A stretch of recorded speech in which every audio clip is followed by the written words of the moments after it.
Welcome to the first episode of Unhinged, our new politics podcast, opinion podcast here at the UCSD Guardian.org. I'm Marcus, I'm the managing editor. I'm Chris, I'm the associate editor for Opinion. And soon to be editor of Opinion by next quarter. Woo. We're launching this podcast and we're going to be basically going over what we published in the paper, kind of bringing different opinions and examining what we published and the topics that we're discussing, since most of these articles are not actually written by us, except I guess for this week Chris wrote a quick take, but usually it's mostly by the writers and we're doing all the editing. We're going to start this week by going over our quick takes about UCSD changing the drop week, the drop deadline, I guess. It used to be week 9, it's now week 6. Actually, I'll just let you give your argument, because you argued that that was a bad thing. Yeah, so the context is that starting fall of 2018, drop deadlines for W's will change from week 9, which is what it is now, to week 6. Dropping after week 6 gives you an F. My argument was that this does nothing to improve the rate of grading that professors and TAs do, but it just only serves to intimidate students who are more engaged with the material already, but who happen to need more time. So the original motivation behind this deadline change was to incentivize professors and TAs to return grades faster and to make sure that students were becoming more and more engaged. But I just don't think that's really realistic, because grading usually takes as long as it takes because there's just a bunch of students. There's so many of us here. It's not realistic to expect that a professor and a few TAs can grade 600 exams for some courses, or even just a couple hundred exams in a week, and expect to get grades back realistically, unless they're just going to mess up a lot. So my argument was that this fails in that respect in terms of getting grades out faster. And then on the other side of the coin, when they're trying to get students to engage more with the material, it just kind of neglects the fact that some students need more resources. They need more time. It neglects people who have personal issues that are interfering with their education, such as like financial issues and like family issues, things like that might interfere with education, other than just like understanding where you are in the course. You know, there's a lot more to education than just lecture time. And do you want to sum up Jacob's argument? Well, it's kind of funny because he just basically goes against that in the fact that his argument is it would give students more, I guess, responsibility to be on top of their work during the quarter, to decide sooner if they're actually able to follow up and put in the work necessary to get a good grade, I guess, in class or not. And he emphasizes the fact that college, you can make mistakes in college, and getting an F, or I guess dropping or getting a lesser grade because you didn't know if you had to drop it or not, is not that bad. I would argue that's kind of like, it's true for some people, but it's definitely not true for everybody. And I think one of the issues with this change is that, once more, it wasn't done considering the whole like student body. It's one of those things where I've had classes with midterms week 5, and where I got my midterm back week 6, and then I'd be probably able to drop it. But also this quarter, I've had all 3 of my classes had at least one midterm after week 6, and you just can't know because, like you said, sometimes, not necessarily, for some people it takes longer to learn the material, but also the material changes. So maybe there's a part of the class that you don't really understand, but then another part of the class where you're, I guess, much better, and it kind of evens out. And if that part of the class that you understand is in the second part of the quarter, then you're kind of screwed because you have to decide whether to drop the class or not before you even take a second midterm. One thing that Jacob highlights is, let me find it. Attending college is not about getting the grade you want. It's about getting the grade that reflects your effort. And his argument is that a lot of people just drop classes week 9 because they know they're going to get a bad grade, and then they just take it again the quarter after just to up their grade. I don't really know where I stand because I've never actually dropped a class during college. But just show off, Marcus. Yeah, I'll show off. But I do understand that a lot of people are in the situation where, you know, a C can make or break them when you're looking at law school, when you're looking at med school, and you kind of, mostly people who are going to grad school in general have that issue, and moving that deadline forward, I guess, towards week 6 is probably not helping the students, and it's also not helping the teachers and the TAs because it doesn't give them any way of grading things faster or adapting to how they schedule their midterms. Yeah, that's what I mentioned in mine as well, in my particular quick take, because if you're going to change the way that people receive grades, or at least that's what the ambition is behind this, then the way that people give exams would also have to change. I mentioned in my quick takes that exams would either have to happen much more rapidly, but cover much less material, which is not totally useful because it's about overall comprehension. It doesn't work for a quarter. That's the thing. Yeah. For a semester system where there's more midterms, more exams, more quizzes, then it makes sense. Yeah. But and for it's a all spread out quarter, more. yeah, it's more spread apart because there's more time in a semester. But for a quarter where you have 2 midterms and a final, and that's your whole grade, your second midterm is not going to be by week 5. Like your second midterm is going to be week 7 or week 8 because it has to test like 4 weeks of material, let's say. It'll be like week 4, week 8. That's how most STEM classes are, just about math classes at least. And even like paper-based classes have a paper due week 7 or like a final project or like a proposal due week 8 or something like that. Like you just can't know when you go into the quarter. And one more thing I want to talk about is you mentioned in your quick take that changes often occur without student inputs. Yeah, that's true. I mean, that's absolutely true. That's like one of the biggest issues with this is that there was no survey of students who wanted to maybe consider this change. There was no question about it. It was just announced that this is going to change because either professors and TAs or students just aren't living up to their responsibilities, which I feel like is kind of a very unfair assumption to operate under. You know what I mean? And a lot of students or TAs just don't work like your average student. Like you expect everyone to function the same way, and it's just not true. But that brings up something important because it's one of those things. You get a mass email on your UCSD email that you check like once a week that says, oh, by the way, we're changing the deadline. Most people don't even know about it, until it happens, until you realize that if you drop the class now, it's week 7 and you get an F. And then it also makes me wonder what the AS government is doing to like lobby, if they're not. Are they even included in this? That's the thing. We don't know anything about the process that this is made in. Like they should be. They should be because they're like meant to represent us. Yeah, and they should, then reach out to different communities and ask them what they think. And I think in this regard, some people would be okay with it. I don't necessarily feel impacted by it, but I know a lot of people do, and I feel like if you ask the student body, a lot of people would say no. Yeah. But this process has not been happening. So either AS is like stonewalling and just not asking everybody, but I think it's mostly the administration is just not reaching out to AS, which is representing the student body. Like they should be included. They should reach out to someone, if not, the broader student body, then AS at least.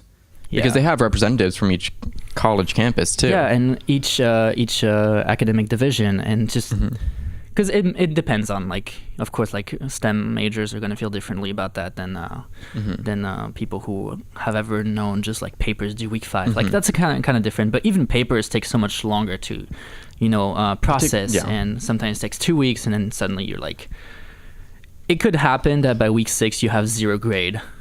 And you need to decide whether or not to drop the class. It makes no sense. Yeah, so I mean, it's kind of the same thing with tests in terms of like humanities, who are going to be more paper-based, I'm sure, where they either have to, kind of rev up the speed at which they have to turn in papers, or they just turn in one paper and that's like the entire grade that they have to base their comprehension on. It's not helping you learn. If you need to write a paper by week 3, like what are you going to write a paper about? It just doesn't make sense. I don't know what this is going to look like in terms of the future like structure. Is it going to look more like, is every class going to be like a physics 1 series or 2 series where there's like a quiz every Monday, and you'll get grades back rapidly, but also you don't know how you did on anything but this chapter? But even those work for undergrad classes, for lower division, classes. For higher divisions, as a physics major, but it just doesn't work because the material that you cover, I'm not saying like physics is special in that way, but that's my experience.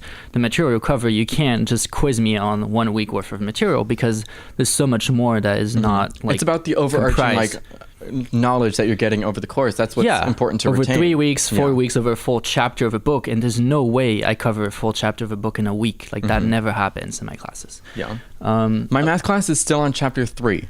Okay. Yeah. And it's week 9. Yeah, I don't know if that's good or not. It's good for me because I'm doing pretty good, so okay. I don't mind.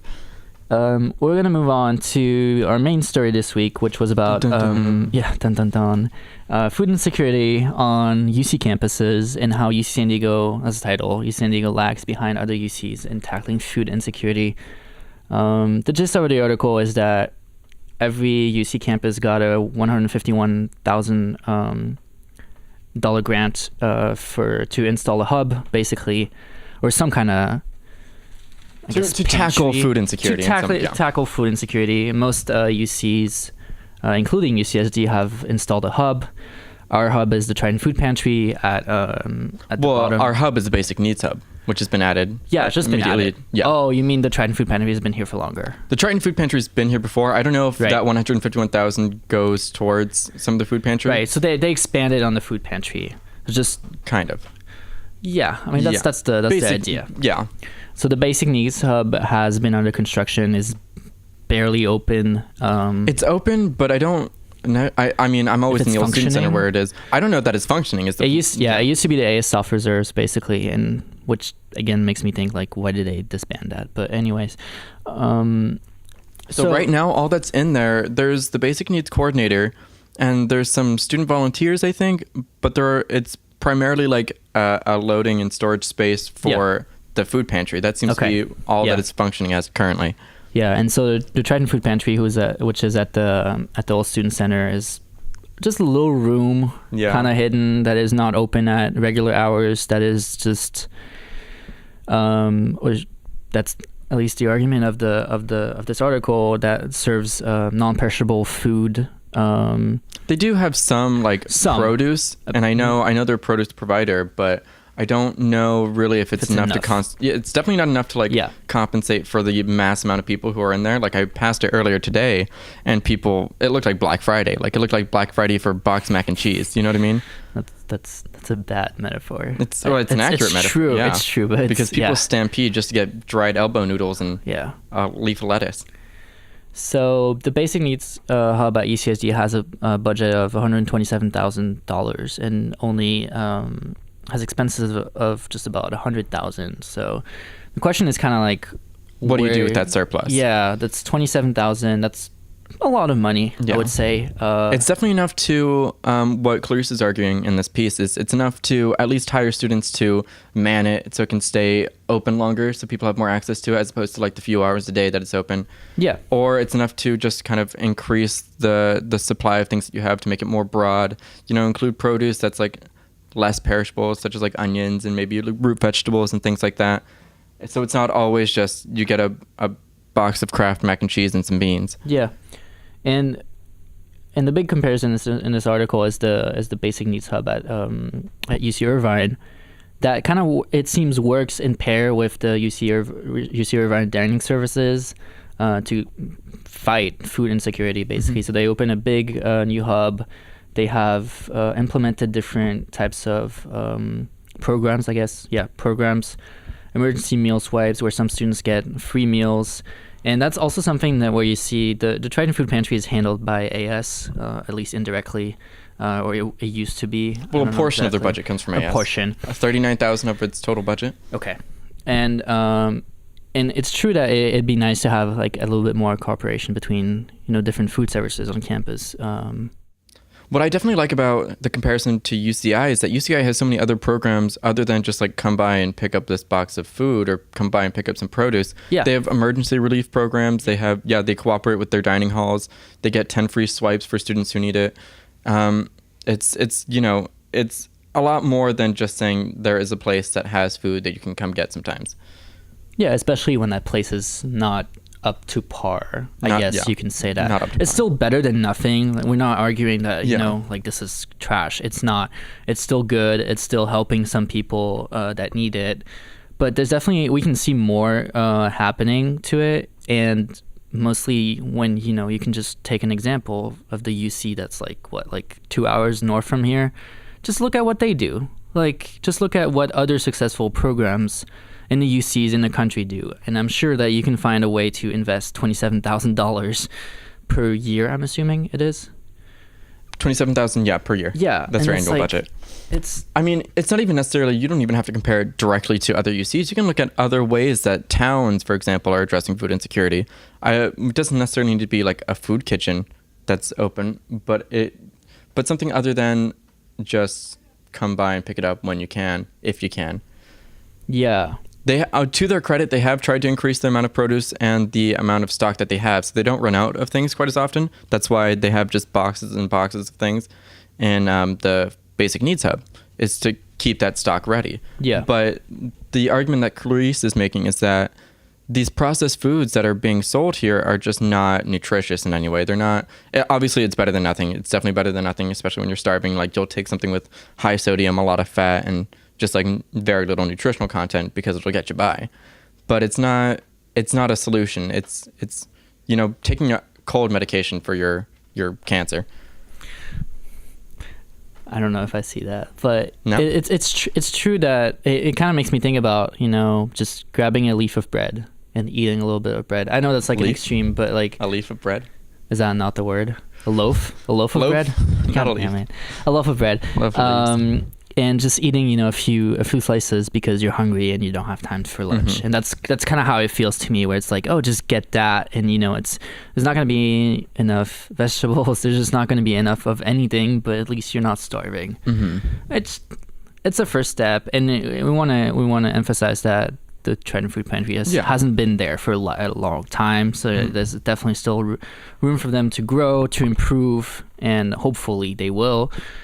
But right now, it seems that we're lagging behind. Yeah, especially relative to the other UCs. That's her main thesis, is that it's not that UCSD is doing all that it can, as evidenced by what the other UCs are doing where they're at the same place. Obviously, there are better ways to spend this money, which is why UCI is doing better, why certain other schools are doing better, and why UCSD is not doing that great. Yeah. Yeah. Anything else to add? It's pretty clear cut. I don't know. It always comes down to this: where does this money come from if we're going to expand this? And right now, expanding it means moving to a different space, at least a space that can accommodate more than 10 people at a time. Yeah, and they keep building buildings on campus. Can't they just, you know, do something about it instead of building freaking parking lots? Well, those are for physical sciences. How dare you? Even if, like, the fact that they disbanded the International Center to build a parking lot kind of gives you, like, the priority of campus, and you're just like, yeah, maybe, you know. I wonder how much they're paying that valet. They've been talking about a basic needs hub for, like, the longest time, and they're just like, now going around to build it, and their building is, like, the size of our office. Yeah. Our office is bigger. And our office is fine, but, you know, it's not like... Yeah. It doesn't scream like confidence that you're, you know. Yeah, it's like a studio apartment. It's like, it's if someone was going to live there, like 2 people could live there. Okay. Yeah. I can see that. Maybe 3. Maybe 3. Yeah. Because one of those would have to be a bathroom. Because we don't just pee in our office. Yeah. Well, at least I do when no one's there. Couch or something like that. Oh, like Alex? Yeah. Our sports editor just loves our couch. Our sports editor crashes on the couch. Okay, let's move on. We have one more article, and I just want to talk a little bit about the World Foreign window at the end of the podcast. But our third article is a column. I'm gonna mispronounce the name because I cannot say that word. Ugh, French people. Economize it. Economize it. It's the name of the column. Nice. Okay. So data-driven donations, the DDD. Nice what title. What a big D. Thanks. Nice title. So it kind of examines how philanthropies invest their money, where they put their money, and how a lot of them are lacking behind like what corporations now do, which is basically gathering they do data. The cost-benefit analysis. Yeah. So they gather data analytics, and they're looking at it as in like, what is the most efficient way to invest this money? What is going to be the most effective, et cetera, et cetera. A lot of her argument... Sorry, go ahead. The comparison that she makes is that there's no drive for innovation like there is in the corporate sector. That was exactly what I was going to say. Wow. Perfect. Great minds. So those charities, I guess, are not held to the same standards as corporations do, because they don't have competition, because they don't have like a need for improvement. And they don't have transparency in the same way that a corporation does. And they don't necessarily, like, corporations don't necessarily, like, keep tabs of everything and get in trouble when they spend too much money, because charities are just like, oh, we need more money. Yeah. And then that's kind of how they go about it. Yeah. So they get a lot of, charities have gotten in a lot of trouble for spending all of their money because they're nonprofits. So they can't have just like growing surpluses and things like that. So they get in trouble for then just, instead of throwing mountains of money that they receive at their causes, they'll just like rev up the salaries of their CEOs and things like that, and their managers and such. And so what Suzanne is arguing here is that cost benefit analysis is necessary for charities, especially because they don't accumulate this money and they don't have that same kind of like transparency that drives motivation and accountability. And accountability, also, especially. No transparency means no accountability. So we don't know where this money is going. So most people don't know that the person who runs the Red Cross gets such a significant portion of their budget just as their salary. So there's one thing I want to look at. One of her examples is Friends of the Earth, which is apparently a data-centric culture within their organization, where they track outcomes, test channels, and measure supporter response. So your typical data analytics-driven charity, apparently. And then later on, Suzanne says that they would, through this analysis, they would see what was worth their investment and would ditch whatever was not worth. And I kind of wanted to look at what that word kind of means. Yeah. Because it is charity work, so it's not tangible benefits of like getting people food is not a tangible benefit of like this, earned this amount of value. Yeah. So how do you? I'm not sure how you would. That's my concern with the idea of data driven. I'm all for data. I think supporting like decisions with research and data is really, really helpful. For charities, however, it's a little bit of it's not a no-sum like game like corporations, where if they spend money and then gain money, then you can be like, oh, this is the zero, you can't go below that. But for charities, you could argue that some programs are really helping people in dire need, but that those programs would make you technically lose money. Yeah. Well, it's like... Yeah, it's harder to diversify charity. You know what I mean? Yeah. Yeah. And it's if you do that analysis as in like, oh, this is worth it because the money is invested correctly. Well, some programs that charities would run, they're addressing people who would not be addressed by other broader things. They're addressing people in ways that are by definition not effective because sometimes you just have to. I don't know. For example, I know downtown, the LGBT Resource Center, they have housing for LGBT youth. Obviously, that's a subsection of the general crisis of housing issues. So you mean like people who've been kicked out of their homes? Kicked out, they've run away, things like that. Yeah. They had drug addiction, things like that. They provide counseling. And obviously that's hitting a smaller group of people than just any homeless people or any or just, services for queer people. It's a niche group of homeless queer youth and the services that they're going to need. So, they're hitting a smaller group and they're spending more money on that group, but this is a group that would be otherwise neglected by certain other programs, or their needs aren't going to be especially accommodated. Yeah, and I'm just going to throw a hypothetical to you on this, but like, for example, let's say that home has 10 rooms, right? And on any given night, it only fills 7. You would, a data analysis would say, oh, you have 3 rooms too many. Get rid of them because you're losing money. Well, what if one day 10 people arrive and you can't house them? like that's the type of decision a corporation would make, but that a charity should not make, because a charity is about helping people in that sense.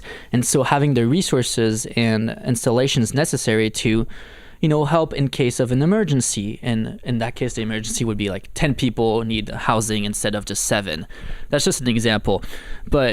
And so it's really, really hard to determine how worthy of an investment a cause is because of that. In general, I'm sure you can find a way to be like, you know, this money is going somewhere and there's like no result. Like when you can't see a result for a program, then there's definitely something wrong. But sometimes you see a result that isn't as like, it doesn't live up to what you would imagine. But at the same time, you realize that this program is actually really, really helpful in its vacuum, I guess. In that case, the 10 versus 7 houses or spaces available. And if you're only looking at data and you're treating it as a data analysis problem, then you're coming to the conclusion that you're losing money or losing space or whatever it is that you're losing through this initiative, but that the initiative is actually worthy of your time and money as a charity. So it's kind of, you have to look at data, but you also have to look at it in a vacuum where you're like, this is what we stand for as a group, as an organization, and we need to consider that there's variations that we need to consider and that a corporation would not. I guess just as a shout out to the food cooperative, that's what you're saying is pretty similar to our mission statement, where we try to introduce cheap food, first of all, but cheap food that's first of all vegan and vegetarian. So that's like a particular niche. Not everyone's gonna, you know, be drawn in by that, but it's something that can help everyone. And perhaps we don't, you know, sell as much if we were gonna make fried chicken every day, but that's not the mission statement. The mission statement is a particular cause that we think is, you know, worth, in quotes, more attention than it's given. Yeah, and maybe some people would be like, oh, they only sell vegetarian options, and would be like stepping out of that because it's only vegetarian or whatever it is. But if you guys were selling non-vegetarian only options, then a whole group of people, it's like everybody can eat vegetables. Everyone can, yeah. But not everybody can eat like fried chicken, like you said. Yeah, not everyone's going to eat fried chicken. on any given day you might like lose money. I don't know how your system works, but like. But, you know, I mean, everything. if we're just going to like operate as a corporation, there are obviously things that we can do to make more money, which is like, you know, not prioritize things that are vegan and vegetarian and not prioritize things that are organic or something like that. But at the same time, you're helping out. And we can raise prices and to make more money if we really needed to. But no, that's true. That's true. Yeah. But in your example, you're helping the majority, and sometimes people the mission statement is not to make money. Yeah, and sometimes just people like will buy all of them. Sometimes people will not buy all of them. But at the same time, if someone comes in and has all these restrictions, vegan and whatever, then they can still get something at your place, and they wouldn't if you only sold fried chicken. If we were just a KFC adjacent type of store. Yeah. I'm just really hungry thinking about fried chicken. That's why I keep talking about it. Which is ironic because I was just talking about how I work at a vegan place.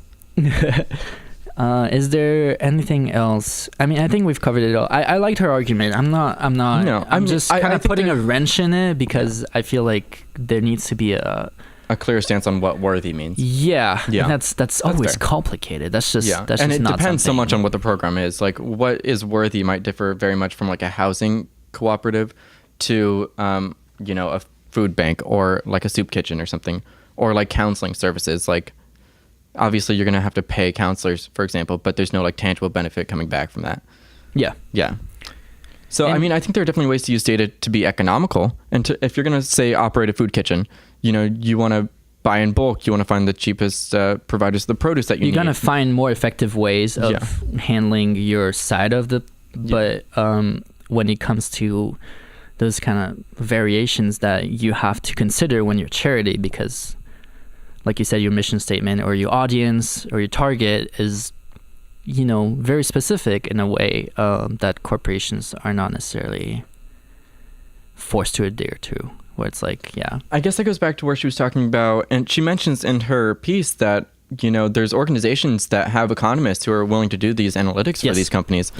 But some of them reject it because I don't know if it's because they just don't want to be told that their programs are ineffective, which is what she's arguing here, or if it's just that they know that their programs aren't economical and, you know, they don't want to invite the pressure to not be, or to be less inefficient in that respect, but they're trying to adhere to their mission statements. You know what I mean? Yeah, it kind of makes me think. I was reading up a lot on this when the hurricanes hit Houston, and a lot of people were saying that, I think it was the Red Cross was not giving the money effectively or being effective in their way. They would delegate to smaller charities? Exactly. Yeah. But then people started donating money specifically to different charities that had a very, very clear goal. Very clear. And I was thinking, like, I was just listening to people basically like speak about it in different podcasts or different articles, and those people were just saying that, instead of giving money to the Red Cross,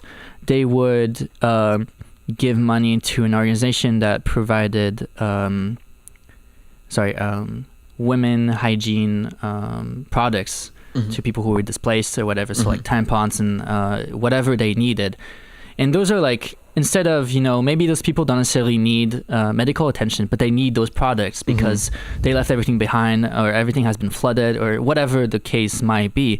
And then you might want to, give money to those charities, even if their programs are not effective, because you believe that... Or even if their programs aren't what you would prioritize in this case. Yeah, because basic needs include, feminine hygiene products, but it also includes food, and it also includes housing. So maybe some people give to housing charities that are going to build, temporary housing. It doesn't necessarily mean, like, oh, everybody needs to be healthy. We need to give money to It doesn't mean Cross. that, providing women with, like, access to these, like, tampons, for example, is less worthy than providing them with an access to, like, food.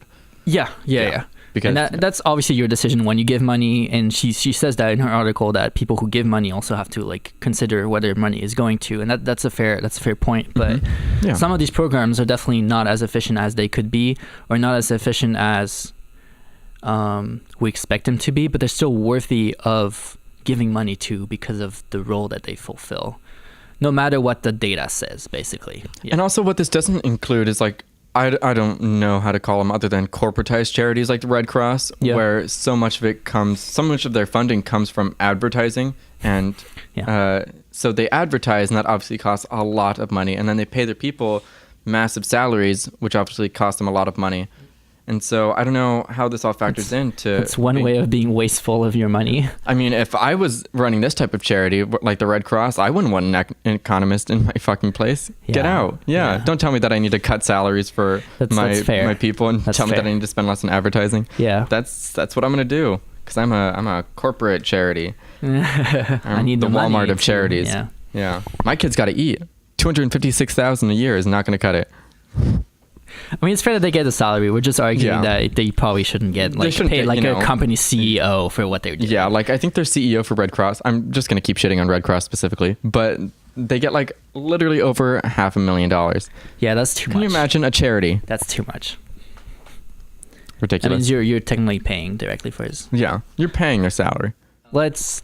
The last little bit of, I guess, commenting or discussion that we want to have is about David Juarez's World Front Window. So every week he has and it's published in the opinion page in our paper. He has a little comic, kind of deals with whatever political discussion is going on at the time, or like problem or issue has been raised in the media in recent days. This week it's about the FCC scaling back on net neutrality. Everybody is kind of, I guess in the liberal world, everybody is saying that's horrible. In the conservative world, a lot of people don't really care. Because they can corporatize the internet. Yeah, I just want to point out that this kind of rules, not net neutrality exists in developed countries to help the consumer, and not the corporation that sells the services. And then you have some countries like, I think it's Portugal doesn't have those laws, and you have to pay for literally, different channels, where it's like, oh, you want to have access or a better connection to sports, then you need to pay $5 more, and that money goes directly into the pockets of the different media. It's not media. What would they call them? I mean, corporations, but like the media outlets, like internet services corporation. Oh, like do you mean the providers? Yeah, providers. There you go, providers. ISPs. Maybe. Internet service providers. Internet service. Okay, ISPs. Someone tells me. Hujun. So I just want to look at it really quickly because I liked this one. I thought it was so funny. It's because it's like also Thanksgiving related. Yeah. So I think it's really nice. But let's talk about the issue itself. The FCC. So don't even get me started. So the story is that the FCC chairman, who has been now turned into a meme, check it out. It's really funny. But the FCC chairman used to be a lawyer for Verizon. If that doesn't, raise a red flag right away, then check yourself. But don't wreck yourself. Yeah. Basically what he's doing is, giving more power to companies like Verizon. And everybody complains about internet providers or, Comcast and Verizon, all these like, oh, my internet's so slow and everything. Well, imagine having to pay even more to get the same like slowness, I guess, of your internet. Yeah. Or having to pay more to compete with people getting the same service as you. You know what I mean? Yeah. Where if your service is bad, pay more. And then people who are wealthy can afford to have faster service, I guess. Yeah. Because that's just how we're going to deal with it. It's already a problem in the United States because there's just so many, so few more internet providers that, everybody's saying, oh, yeah, well, not everybody, but the argument is that repealing net neutrality, which is, I think, a great piece of legislation introduced by Barack Obama when he was in office. But repealing net neutrality would help bring competition between those big providers and lower prices, which I think is completely ridiculous because it's the same argument as for taxes. You're just going to be paying specific lowering taxes for the rich is supposed to like bring more economical advantages, and you're just like, no, it just gives more money to people who already have money. To the CEOs of those exactly. companies, yeah. And so it's just repealing net neutrality would just give more power to those corporations, and they would not be checked by the government, which is what it should be like because the government stands for the people, and the government has to check those big corporations before they abuse the American people. So it just doesn't make sense. Hopefully, I don't know if it's gonna. I'm gonna paint the picture for this actual image because people aren't gonna be able to see about it. So it's at a dinner table. It's very Thanksgiving-y. There's a turkey that says net neutrality on it because who doesn't love turkey and net neutrality? I guess vegans don't like net neutrality anymore. I don't know. Anyway. But on either side of the table, there's just two cowering people hiding behind this big hulking person introducing this turkey. And this person just says FCC on it. Mm-hmm. And it says, don't you guys like what I got all y'all? And it's pointing to this big net neutrality turkey.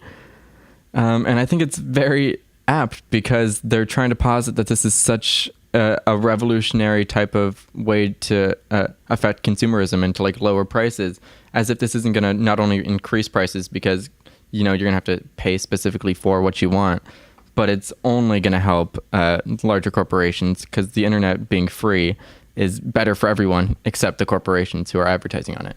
Yeah, and it's also encouraging is not the word, but it's also promoting an aspect of the internet where those corporations can control what you see, and that's not that.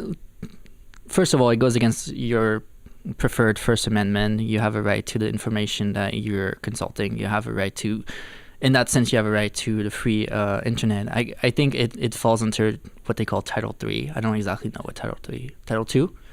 Okay, so Title II. But there are countries in the world where you don't have access to the whole internet, and those countries are China, communist countries under dictatorship.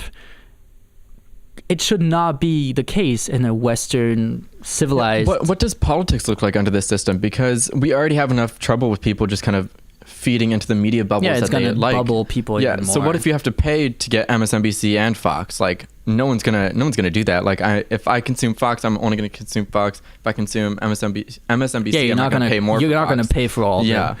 I think the bundles would actually be like all the channels of news all together. And all sports. So I think it'd be fine in that sense. I'm not allowed to like numerous things? Well, only if I'm rich, I can like numerous things? Kind of. Yeah. Yeah. Yeah. Wow. Is there a yachting channel? Just make the suspension more like gentrified. Sailing and everything. Sailing. Here's all your boating needs. Boating and golf. Brought to you by Verizon. And Hooters. What? I feel like that's their audience. Really? Really? Young white guys who love boating and golf are absolutely Hooters' audience. Isn't that old white guys though? Both. Okay.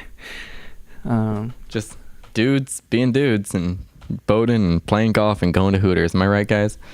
So, High five the nearest person to you. I thought you just described Donald Trump. Okay, I'm describing my Friday nights.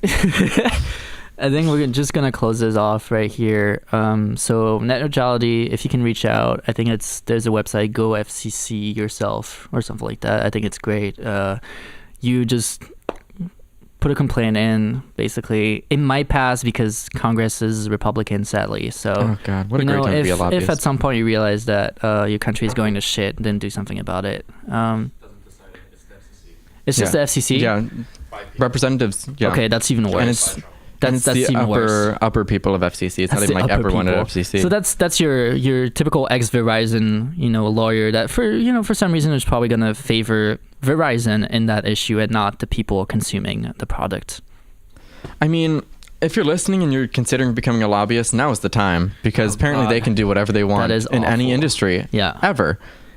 Because Trump's not going to do anything because he's just not trying to be Obama, I guess. Yeah, I'm not going to pass that's definitely going to be a Obama problem. did that.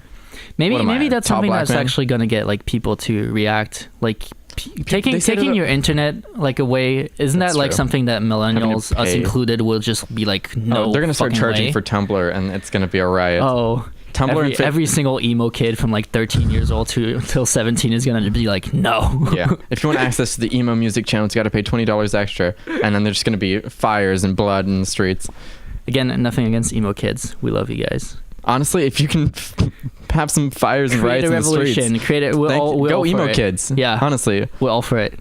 All this angst, you can use it for something. Just draw complaints on complaints and sue the FCC using like emoticons and like ooh. That's not how you. But like the UW thing, Yeah. That'd be very kawaii. I guess that's a wrong group. It's very kawaii. Yeah. Okay. We're gonna close this off. Shout out to Hojun and the multimedia department. Huh? Nothing. What did you say? You said shout out to Hojun, and I was just going. Hoo, hoo, hoo, hoo. Oh, okay. Yeah. Hojun, who knows a lot more about net neutrality than I do. So shout out to him and the multimedia department for producing this podcast. We'll be back next week for, I guess, the last podcast of this quarter, since we're going on break afterwards. But we'll be back also the quarter after that. Primed and ready to shout at each other next time. Sure. Over the quarter. All right. I'll spend 10 minutes with my family and I'll be like, Marcus, I need to rant. But anyway, that sounds like a real thing that's gonna happen. That's what happens every time I go home. Yeah. But anyway, thanks for tuning in. Yeah. This has been a ball and a half. I have two actually, but that's unrelated. We'll catch you later. All right, bye.